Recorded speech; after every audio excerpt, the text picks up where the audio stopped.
আসসালামু আলাইকুম। আমি ডক্টর মোহাম্মদ আব্দুল মজিদ, প্রধান বৈজ্ঞানিক কর্মকর্তা, বারটন দপ্তর, কৃষি মন্ত্রণালয়।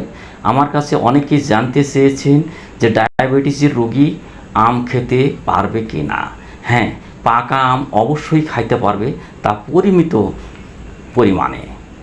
গ্লাইসেমিক ইনডেক্স সাধারণত 55-র নিচে হলে আমরা নিম্ন ধরি, 55 থেকে 69 পর্যন্ত মধ্যম এবং 70-এর উপর হলে উচ্চ ধরা হয়।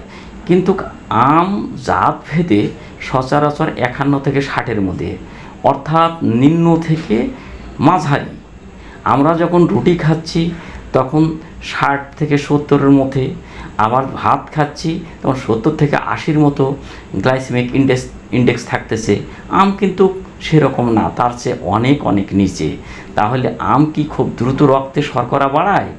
অবশ্যই না, কারণ শুধু গ্লাইসেমিক ইনডেক্স দেখলে পুরো চিত্র বোঝা যায় না। ইহা নির্ভর করে গ্লাইসেমিক লোডের উপর, অর্থাৎ 100 গ্রাম পাকা আমে শর্করা থাকে 15 গ্রাম, এর মধ্যে আঁশ থাকে 1.5 থেকে 2 গ্রাম। ফলে 100 গ্রাম আমে গ্লাইসেমিক লোড হয় 8 থেকে 9, যা নিম্ন গ্লাইসেমিক ইনডেক্স হিসাবে পরিগণিত হয়।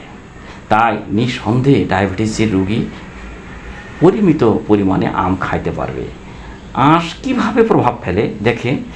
আমের ফাইবার পাকস্থলী থেকে খাবার বের করা হওয়ায় ধীরে ধীরে কাজ করে, আবার শর্করা শোষণ ধীরে ধীরে ঘটায়, রক্তের গ্লুকোজ হঠাৎ বৃদ্ধি হতে বাধা দেয়, তৃপ্তি কিছুটা বাড়ায়। ফলে আমের প্রাকৃতিক চিনি থাকলেও এটি কোনোভাবে সাদা চিনি, গুড় বা অন্য কোনো কিছুর মতো ক্ষতিকর নয়। বাস্তবে 100 থেকে 150 গ্রাম পাকা আম সাধারণত শরীরে মাঝারি বা তুলনামূলকভাবে নিম্ন গ্লাইসেমিক ইনডেক্স প্রভাব সৃষ্টি করে, অর্থাৎ এটি সাদা চিনি বা মিষ্টি থেকে যেমন শর্করা বাড়ায় তেমন কিছু ভয়ের কিছু নাই। এইটি ডাল বা শাক সবজির মতো যে ধীরে ধীরে শর্করা রিলিজ করে। তবে আমি বৈজ্ঞানিক হিসাবে বলবো যে একজন ডায়াবেটিস রোগী কখনোই বেশি পরিমাণে আম খাওয়ার সুযোগ নেই।